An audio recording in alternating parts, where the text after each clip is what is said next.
Assalamualaikum warahmatullahi wabarakatuh. Innal hamdalillah nahmaduhu wa nasta'inuhu wa nastaghfiruh wa na'udzu billahi min shururi anfusina wa min sayyiati a'malina may yahdihillahu fala mudilla lahu wa may yudlil fala hadiya lahu. Asyhadu an la ilaha illallah wahdahu la syarika lahu wa asyhadu anna Muhammadan abduhu wa rasuluh. Ya ayyuhalladzina amanu taqullaha haqqa tuqatih wa la tamutunna illa wa antum muslimun. Ya ayuhan nasu taqu rabbakumul ladzi khalaqakum min nafsin wahidah wa khalaqa minha zawjaha wa batha minhuma rijalan katsiran wa nisaa'a wattaqullaha alladzi tasaaluna bihi wal arham innallaha kana 'alaikum raqiba. Ya ayyuhalladzina amanu taqullaha wa qulu qawlan sadida yuslih lakum a'malakum wa yaghfir lakum dhunubakum wa may yuti'illaha wa rasulahu faqad faza fawzan 'azima. Amma ba'd, fa inna astaqa hadithi kitabullah wa khairal huda hudan nabi Muhammadin sallallahu alaihi wasallam wa syarril umuri muhdatsatuha wa kullu muhdatsatin bid'ah wa kullu bid'atin dhalalah wa kullu dhalalatin finnar. Ma'asum muslimin rahimakumullah, alhamdulillah pada kesempatan malam hari ini kita kembali lagi masih diberikan oleh Allah amanah untuk hidup. Wa insyaallah andai kata kita tidak diberikan amanah oleh Allah untuk hidup, maka artinya kita sudah meninggal dunia.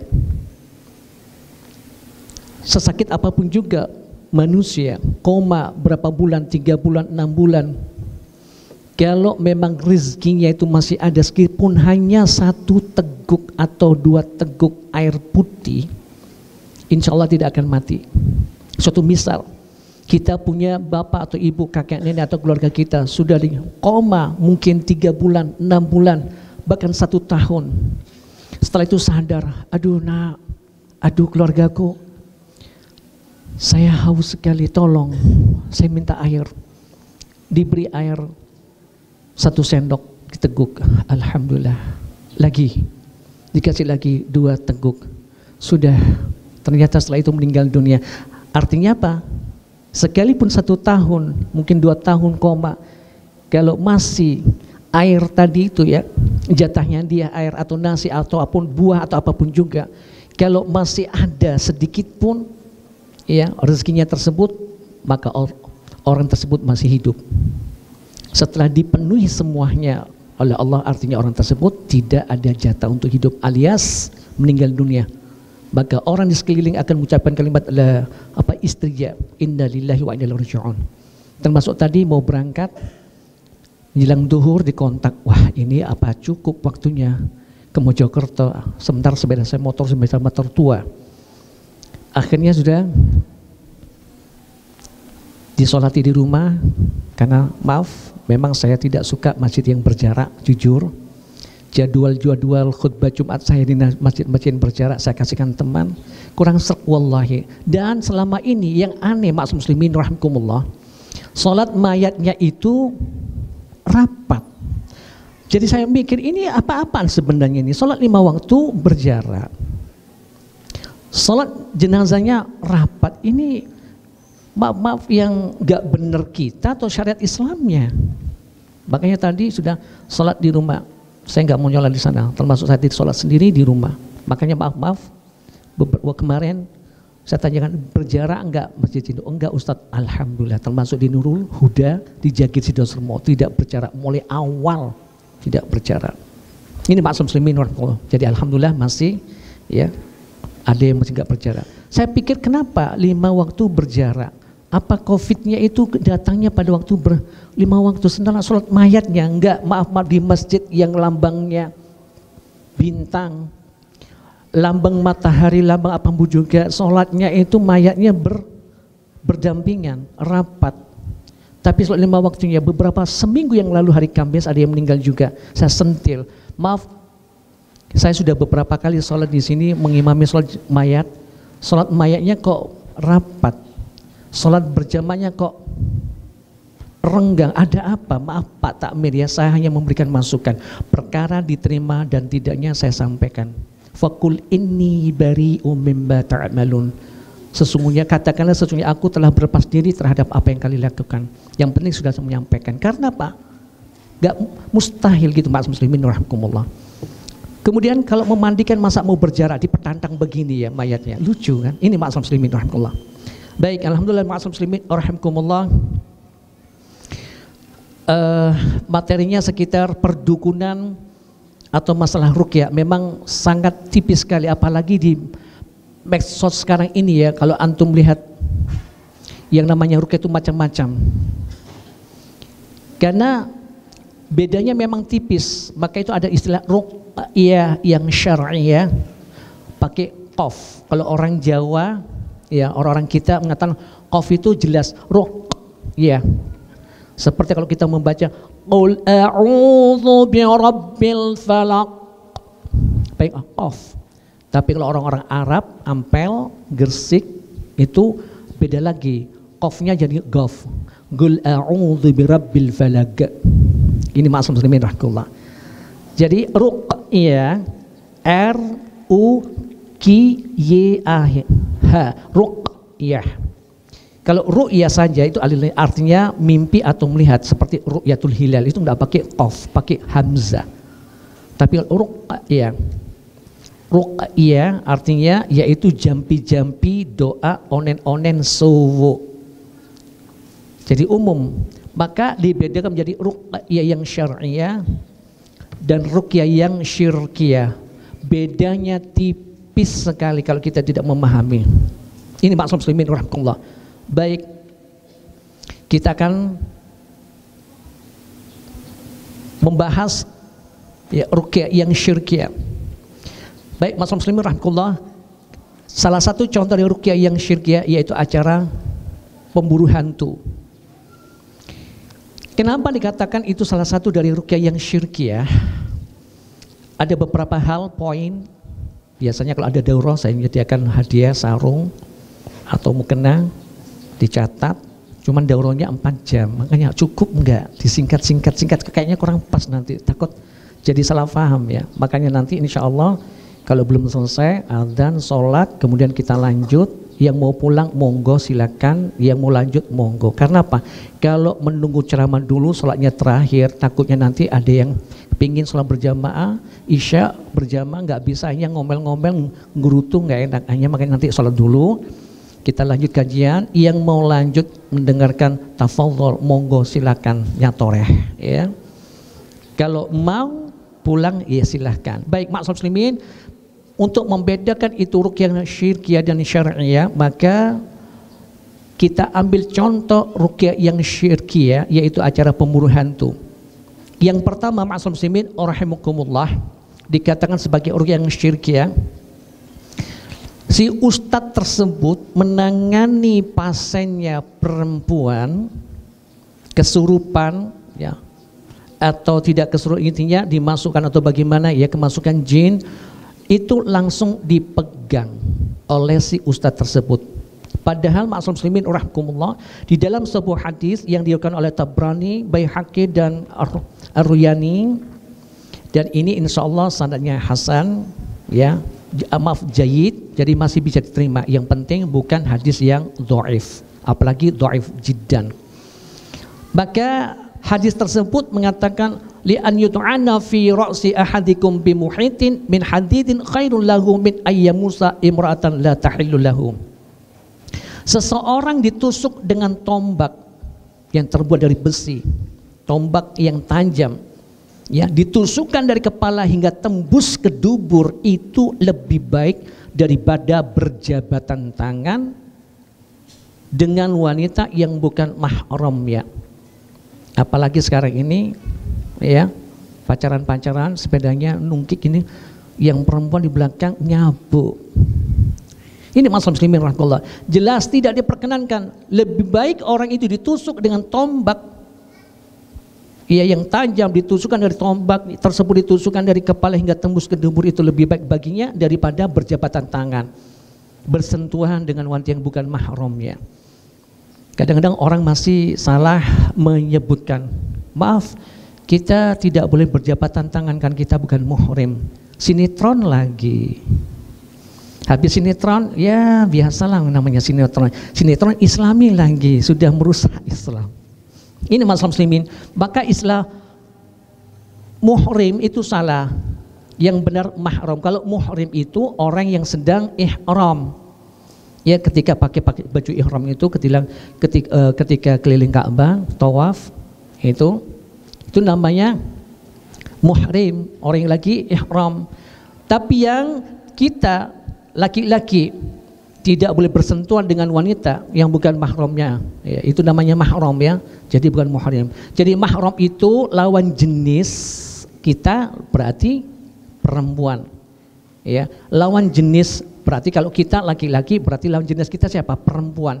Jadi perempuan yang tidak bisa kita jabat tangan itu boleh dinikahi.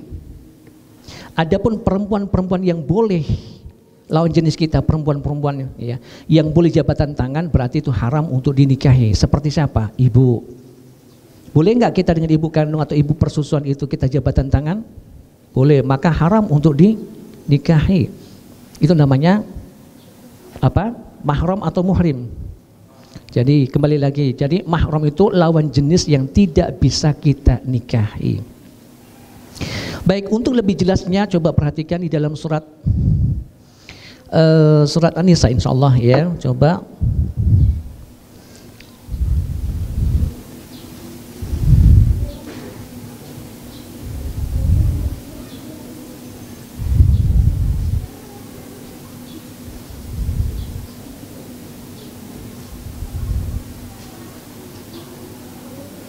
Ada yang sudah menemukan? Agak blank saya. Ya intinya insya Allah nanti ketemu saya. Biasanya masih download. Karena saya memang lagi bingung tadi itu merawat jenazah, cukup gak waktunya, terus putar-putar tadi salah jalan. Baik masalah muslimin rahmatullah. Jadi kembali lagi yang namanya mahram, ya wanita-wanitanya tidak bisa kita nikahi yaitu ibu kita ke atas. Berarti nenek, ibunya nenek, ya.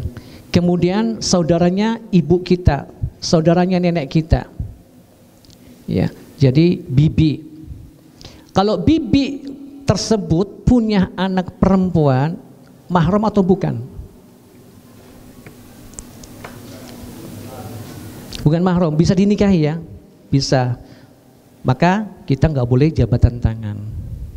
Itu maksud muslimin rahimakumullah ya. Jadi kembali lagi yang namanya muhrim itu orang yang lagi ihram. Tapi kalau mahram orang itu yang tidak bisa kita nikahi lawan jenis kita. Ini masalah muslimin rahmatullah. Kembali lagi si ustadz tersebut menangani pasien-pasien dengan cara langsung diobok-obok wajahnya, diobok-obok, disentuh, tidak boleh. Darurat, apanya darurat? Saya sendiri kalau melihat seseorang teriak bagaimana mau juga ya. Lebaran Idul Adha, malam Idul Adha itu ada yang kemasukan sampai menjelang subuh. Teriak-teriak dia mau ngancam saya, mau mukul saya dekat mungkin berapa jengkal, 2 jengkal ini tetap saya nggak sentuh sedikit pun. Alhamdulillah dengan izin Allah tidak berani dia memukul. Saya bilang, baik kamu mukul saya demi Allah saya tidak punya kekuatan. Kalau kamu mukul saya berdarah, saya hancur muka saya. Tetapi selama semakin kamu menyakiti saya, semakin Allah nggak ridho, semakin sakit kamu. Tidak saya sentuh sama sekali. Kalau darurat semuanya ketika kita di pasar atau di tempat umum ada yang kesurupan perempuan, kemudian bawa pisau, bawa sesuatu, maka boleh langsung kita pegang. Ini namanya darurat.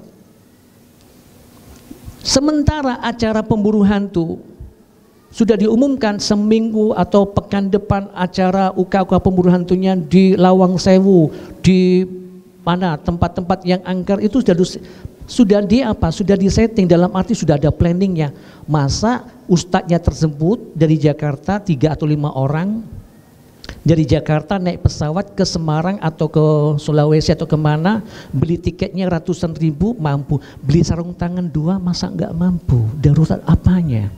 Ini maksud muslimin rahmatullah. Jadi ciri dari ruqyah yang tidak syar'i yaitu langsung diobok-obok. Termasuk maaf di Malaysia kebetulan memang tiap tahun pemuda-pemuda di Malaysia itu kuliah di Surabaya di IAIN. Ada yang belajar beberapa orang tahun 2006, 2007 5 orang belajar ruqyah kepada saya. Kemudian setelah dia lulus tahun 2017 ada lagi, alhamdulillah dia sudah ikut pemahaman salaf. Saya ajari bagaimana cara ruqyah dan memandu atau menangani jenazah. Setelah dia lulus diminta untuk gabung dengan rumah pengobatan, bukan pengobatan tapi rumah pengobatan. Kemudian dia gabung di sana kok teorinya lain beda sekali. Telepon dia dari Malaysia ke saya, Ustadz ini ruqyahnya gini-gini apa bid'ah atau gini. Saya jadi anak nggak bisa mengatakan itu bid'ah atau syar'i, paling tidak saya datang ke sana. Alhamdulillah memang ada sisa uang dakwah yang saya simpan karena ada muhsinin tiap tahun memberi uang yang biasanya saya belikan kain beberapa gelondong, saya kirim di wilayah Hindu di Sulawesi. Saya ajari caranya merajin jenazah. Ya, ada sisa uang tersebut, kemudian insya Allah saya datang dengan biaya sendiri tanpa sepeser pun fulus itu dibantu mereka. Jadi semuanya, makan saya, tiket semuanya. Ternyata memang gado-gado. Tiap orang yang datang disediakan air 1,5 liter air kemasan. Dan ada di antaranya mereka yang meruqyah tanpa, ya orangnya ibu-ibu tersebut pakai mukena, tapi peruqyahnya langsung pegang tanpa alas tangan, padahal tidak dalam kondisi darurat. Akhirnya saya kritisi semuanya, ya pro kontra wajar lah, tapi yang penting sudah saya sampaikan. Kenapa? Ada dedengkot mereka beberapa orang yang belajar ruqyah dengan saya, otomatis saya ikut bertanggung jawab untuk meluruskan bagaimana ruqyah syar'i. Termasuk ada juga yang bertanya, bagaimana Ustaz kalau ruqyah dengan digosok-gosokkan gini? Anda dari mana? Dari televisi, acara TV One atau apa? Saya bilang, kenapa alasannya? Iya, dia meruqyah seolah-olah mengeluarkan jin. Lebay banget saya bilang gitu ya. Jadi kalau orang yang sudah pernah diruqyah, si fulan saya ruqyah, kemudian setelah itu dia belajar ruqyah mandiri, akhirnya ruqyah mandiri kemudian sering kan tangannya sakit, kalau sudah kena gangguan itu dia a'udzubillahi minasyaitonir bismillah, bacakan Al-Fatihah, kemudian Allahu Akbar, ditarik sendiri, insya Allah masuk akal. Karena Pak dia meruqyah mandiri. Tapi maaf beberapa tahun yang lalu, maaf dari teman-teman peruqyah itu, maaf ya, a'udzubillahi minasyaitonir bismillahirrahmanirrahim, Allahu Akbar, ditarik. Hebat banget. Ada orang-orang yang memang tidak suka dengan ruqyah yang kita tampilkan semacam tersebut, protes, loh berarti ustadz kelompok itu bisa dong narik jin. Nggak bisa ngomong kita, lebay. Sudah bacakan saja. Perkara ada reaksi tidak ada reaksi terserah, yang penting bacakan. Oleh sebab itu ada istilah the man behind the gun. Jadi alat senjata apapun juga, secanggih apapun juga, tergantung orangnya. Kalau orang yang lolak-lolok nggak bisa mengoperasikan, sama ruqyah juga gitu, keimanan kita yang menentukan. Bahkan ada di antara mereka yang belum diruqyah itu sudah dongkol, panas hatinya. Ini maksud muslimin rahimakumullah. Kenapa? Allah akan melindungi kita. Kembali lagi maksud muslimin, jadi intinya yang pertama, acara pemburu hantu termasuk salah satu dari apa? Ruqyah yang syirkiyah. Ustaz nemen kalau syirkiyah, ya bid'iyah lah, karena tidak sunnah. Kalau syirik terlalu kejam, ya ruqyah yang bid'iyah, yang bid'ah. Baik. Kemudian masalah muslimin, rahimakumullah, saya singkat aja. Kemudian ciri ruqyah yang syirkiyah, termasuk tadi acara pemburu hantu, ustadznya tadi itu bisa melihat jin, menggambar.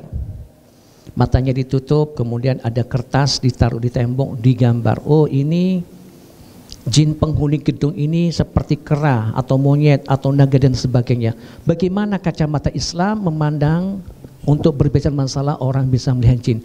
Silakan buka surat yang ke-7, surat Al-A'raf. Surat Al-A'raf surat yang ke-7 ayat 27. Ayatnya agak ke belakang sedikit, baik dibaca terjemahannya. Al-A'raf surat yang ke-7 ayat 27.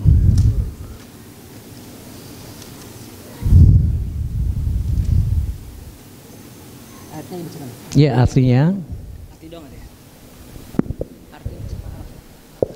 Artinya saja. Wahai anak cucu Adam, janganlah sampai kamu tertipu oleh setan, sebagaimana halnya dia telah mengeluarkan ibu bapakmu dari surga dengan meninggalkan pakaian keduanya, dengan menanggalkan pakaian keduanya untuk memperlihatkan aurat keduanya. Sesungguhnya dia dan pengikutnya dapat melihat kamu dari suatu tempat yang kamu tidak bisa melihat mereka. Baik, coba ulangi. Sesungguhnya, iya, itu kalimatnya tadi ya. Sesungguhnya, iya. Sesungguhnya dia itu. Ya, sesungguhnya dia dan pengikutnya dapat melihat kamu dari suatu tempat yang kamu tidak bisa melihat mereka. Baik, khalas. Ini ayatnya. Innahu yarakum, sesungguhnya dia bangsa jin, tidak disebutkan jin India, Irlandia, Islamabad, Indonesia, tidak umum. Innahu yarakum, sesungguhnya dia bangsa jin. Gundurwo, Suster Ngesot, Mak Lampir, Dracula, Lea, jin. Kembali lagi, indahu yarakum, sesungguhnya dia bangsa jin dapat melihat kamu siapa? Manusia, dari suatu tempat sementara kamu tidak bisa melihatnya. Jadi orang yang normal itu insya Allah tidak akan bisa melihat jin. Kalau sampai bisa melihat jin, berarti Al-Qur'annya perlu kita buang ya, kita lempar gitu ya. Gimana? Ya, ada orang yang mengaku, wah itu Kiai Kanjeng Gus Pinter Datuk Syekh Habib Maulana Ajengan Tengku Pinter Sunan Sayyid Habib. Yes, komplit. Bisa melihat, tapi Al-Quran mengatakan tidak. Yang perlu kita lempar orangnya atau Qur'annya. Loh, orangnya kalau dilempar penjara. Maksudnya yang kita perhatikan, yang kita pegang itu ucapannya orang tersebut, Kiai Kanjeng Gus Pinter Datuk Syekh Habib Maulana Ajengan Tengku Pinter Sunan Sayyid, atau Al-Quran. Jelas satu ayat pun kita tidak bisa membantah Al-Quran. Kita mengimani ayat Al-Quran mulai awal sampai akhir. Ibaratnya kita mengimani ayat Al-Quran. Alif Lam Mim Dzalikal kitabu la raiba fih, sampai ke belakang. Qul a'udzu birabbin nas malikin nas ilahin nas min syarril waswasil khannas alladzi yuwaswisu fi sudurin nas. Kita beriman. Satu ayat tidak kita imani. Yang terakhir apa? Minal jinnati wan nas. Kita tidak beriman pada ribuan ayat mulai awal sampai akhir tadi. Kita beriman cuman satu ayat, minal jinnati wan nas, kita tidak beriman. Maka kafir murtad, ridha anil Islam, keluar. Sama saja tidak menerima seluruh ayat Al-Quran juga kafir murtad. Ini masalah muslimin rahimakumullah. Jadi kembali lagi, manusia yang normal itu tidak bisa melihat jin. Kalau antum yang sudah mengaji ini bisa melihat, maka something wrong in your body. Ada sesuatu yang error. Biasanya faktor nasab keturunan. Saya yakin di antara sini ada yang Madura, monggo nyatoreh. Tangannya tunjukkan. Orang Madura, beda orang Madura kanto. Sobung. Nggak ada benar apa, malu ya. Ya. Mungkin di sini ada orang-orang yang mungkin dari Makassar mi, angkat tangan mi. Orang Makassar. Makassar mana mi? Enrekang. Iya. Biasanya kalau orang-orang turunan keraton kerajaan, insya Allah ada jin nasabnya. Suatu ketika saya tuh pernah meruqyah seorang pemuda S2 dapat beasiswa di ITS ya untuk program S2 dari Sumeneb. Teman-temannya alhamdulillah sudah kenal sunnah. Kalau yang tadi itu yang mau diruqyah dari Sumeneb, hanif orangnya, kenceng ibadah, cuman belum kenal sunnah. Teman-temannya ada inisiatif untuk meruqyah, kita datang ke kontrakannya, kemudian saya suruh duduk. Baru dibacakan a'udzu billahi samii'il 'aliim minasyaitonir rajim. Bereaksi, assalamualaikum. Waalaikumsalam. Kita dialog. Anda jin muslim? Iya. Berarti kamu percaya adanya siksa kubur? Iya. Percaya adanya siksa neraka? Iya. Percaya adanya surga dan neraka? Iya. Kamu mengakui Rasulullah Muhammad SAW sebagai Nabi yang terakhir? Iya. Sampean bisa baca Quran? Tidak bisa. Kenapa nggak mau belajar? Terjemahnya? Bisa. Baik. Akhirnya saya minta salah satu teman untuk ambil mushaf Al-Quran yang ada terjemahannya. Dibuka surat Jin, surat yang ke-72 ayat yang ke-6. Akhi, surat Jin, surat yang ke-72 ayat yang ke-6. Dan sesungguhnya ada beberapa orang laki-laki dari kalangan manusia yang meminta perlindungan kepada beberapa laki-laki dari jin, tetapi mereka menjadikan mereka manusia bertambah sesat. Baik. Di dalam surat Al-Jin ayat 6, ketika itu saya pernah buka surat Al-Jin, ya, baca, buka matamu, kan memang terpejam waktunya. Buka matamu. Baca surat Al-Jin terjemahnya. Ya, yang artinya tadi, ya. Wa annahu kana rijalun minal insi ya'udzuuna birijalin minal jinni fazaduhum rahaqa. Ada sekelompok laki-laki dari bangsa manusia yang meminta perlindungan, meminta bantuan, bekerja sama, taken kontrak MOU. Ya, dengan bangsa laki-laki, dengan laki-laki, ya, segolong laki-laki bangsa jin, maka jin-jin tersebut menambah dosa dengan kesalahan. Ingat jin, kamu mengaku beriman kepada Allah, kamu sholat, ya karena memang ya, jin yang sholat ketika si pemuda memang pemuda ini memang hanif, orangnya kencang, cuma belum kenal sunnah. Ketika sholat tahajud, jinnya juga ikut sholat tahajud. Subhanallah. Namanya jin muslim ya.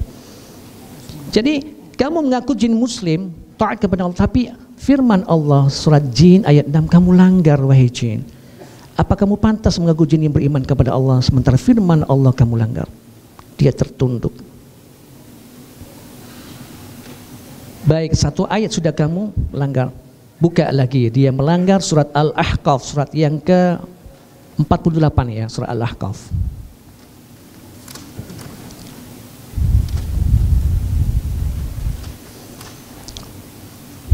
Surat ke-48 ayat yang ke-29, 30, 31, 32. Dan ingatlah ketika kami hadapkan kepadamu Muhammad serombongan jin yang mendengarkan bacaan Al-Quran, maka ketika mereka menghadiri pembacaannya, mereka berkata, diamlah kamu untuk mendengarkannya. Maka ketika selesai, mereka kembali kepada kaumnya untuk memberi peringatan. Baik, ayat berikutnya.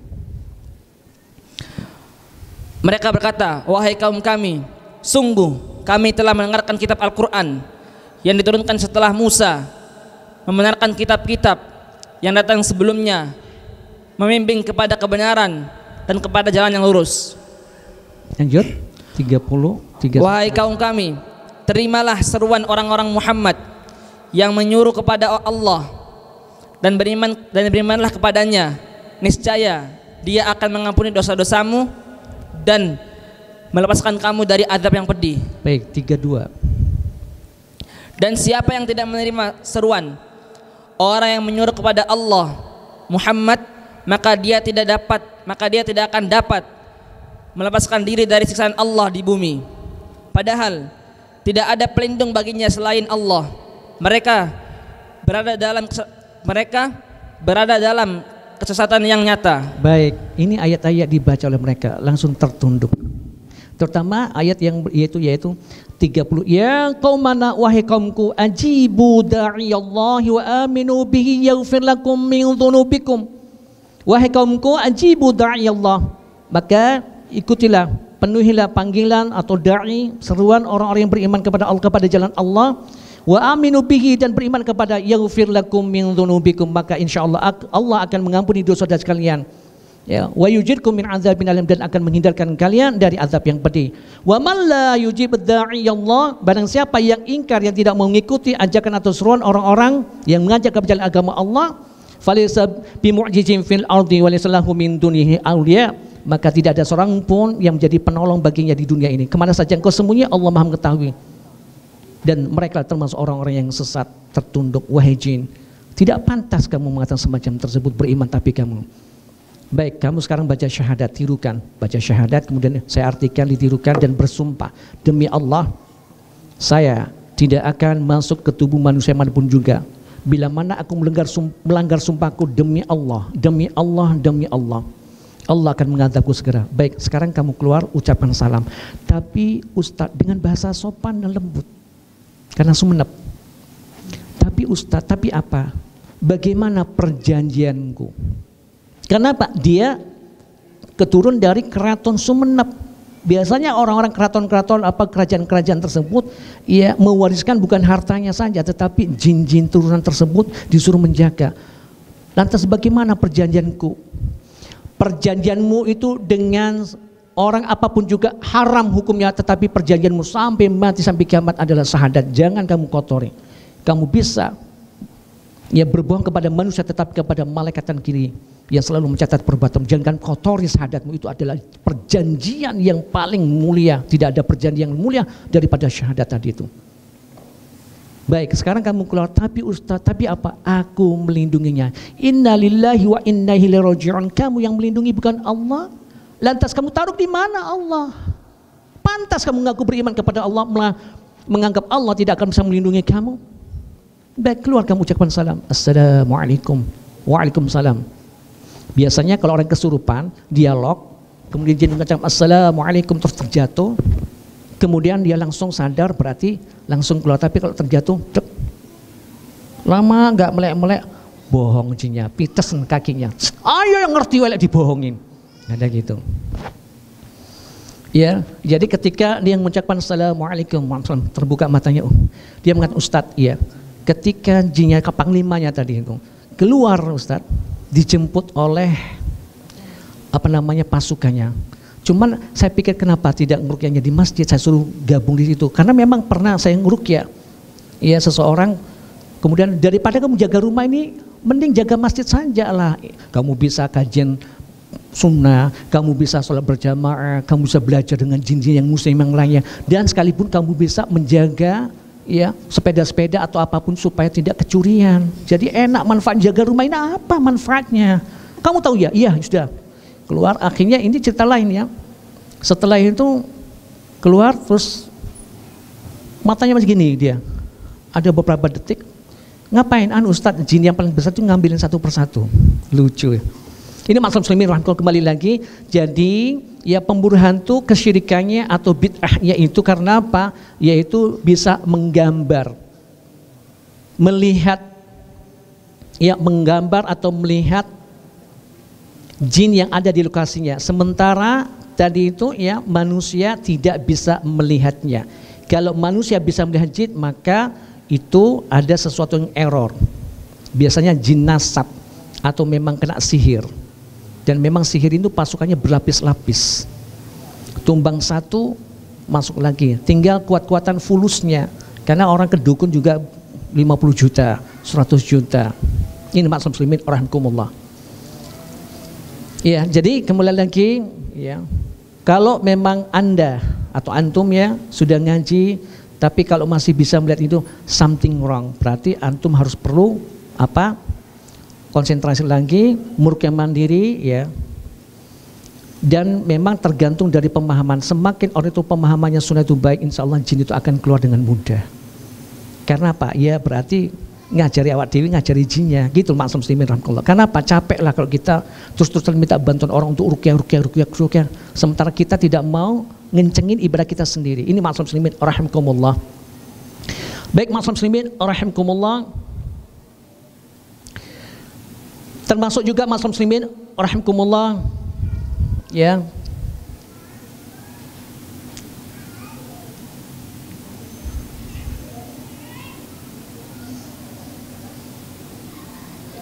Baik, jadi menggambar. Kemudian yang ketiga,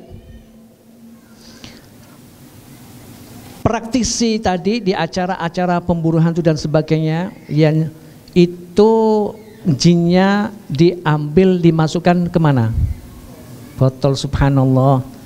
Berapa botol yang dibutuhkan? Andai kata tempat itu ribuan ya, terminalnya jin. Terus berapa botol yang dibutuhkan? Ini masalah muslimin rahimakumullah. Apakah semacam ini maksud muslimin rahimakumullah? Kembali lagi tidak ada ceritanya, ya tidak ada tuntunannya mengambil jin dimasukkan dalam botol. Baik maksud muslimin, coba dibaca Sahih Muslim ya. Sahih Muslim ya. Hadis yang ke 496.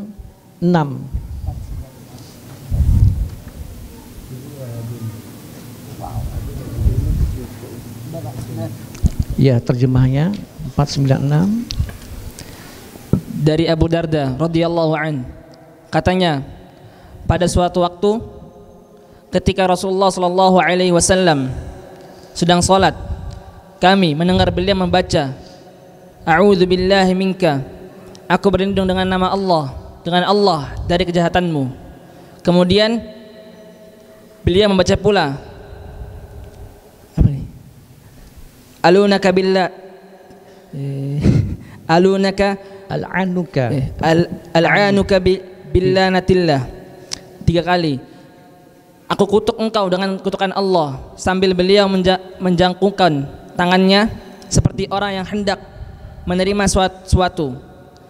Ketika telah selesai sholat, kami bertanya, ya Rasulullah, tadi malam sholat kami mendengar Anda membaca suatu yang belum pernah kami dengar. Anda baca sebelumnya, dan kami lihat Anda menjangkaukan tangan Anda.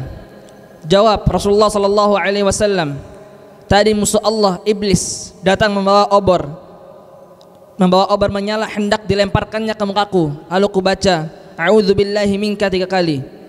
Aku berlindung kepada Allah dari kejahatanmu. Kemudian ku baca pula, Al-anuka billah natillahi tamma falam yastaqir 3 kali.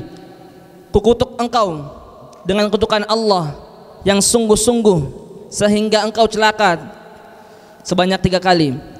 Sesudah itu aku bermaksud hendak mengikatnya demi Allah, kaulah bukan karena doa saudara kami Sulaiman, tentu dia akan terikat. Baik. Mas muslimin rahimakumullah. Jadi ketika Rasulullah sallallahu alaihi wasallam qiyamul lail salat. Ini hadis Muslim dari sahabat Abu Darda. Konsentrasi Rasulullah, datang iblis membawa obor yang menyala, akan dibakarkan ke wajah Rasulullah agar terbakar. Kemudian Rasulullah berdoa, A'udzu billahi minka. Aku berlindung kepada Allah dari kejahatanmu 3 kali. Kemudian Rasul juga al'anuka bil'anatil tamma. Sungguh aku melaknatmu dengan laknatnya Allah selaknat-laknatnya agar kamu mati seketika juga. Kemudian obor itu mati. Rasulullah menjangkau sesuatu, mencekik leher jin ifrit. Sahabat tidak tahu. Sahabat ini tidak tahu ya. Kenapa Rasulullah seperti menerima sesuatu? Padahal ketika itu Rasulullah mencekik leher jin ifrit sampai jin ifrit tersebut lidahnya terjulur menetes karena dingin. Tangan Rasulullah terasa dingin, ujung jarinya ini ibu jari ya, telunjuk jari dan ibu jarinya tersebut mencekik, lidahnya terjulur hingga menetes. Rencana Rasulullah sallallahu alaihi wasallam jin ifrit ini akan diikat pada tiang-tiang masjid, sudah tidak berkutik sedikit pun. Tidak seperti pemburu hantu, mau ngambil hantu saja ya pakai silat-silat terpental-pental. Tidak, Rasulullah langsung kena, tidak berdaya, cuman dicekik, tidak bisa bergerak.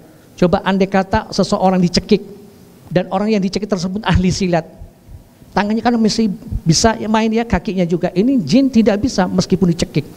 Rencana Rasulullah akan ditikat pada tiang-tiang masjid, sudah tekad bulatnya Rasulullah. Tetapi maksum muslimin rahmatullah, dilepaskan oleh Rasulullah. Kenapa? Sungguh mulia. Karena Rasulullah mengingat doanya Nabi Sulaiman yang tertera di dalam surat yang ke-38. Surat ke-38 ayat yang ke-35. Surat yang ke-38 ayat yang ke-35.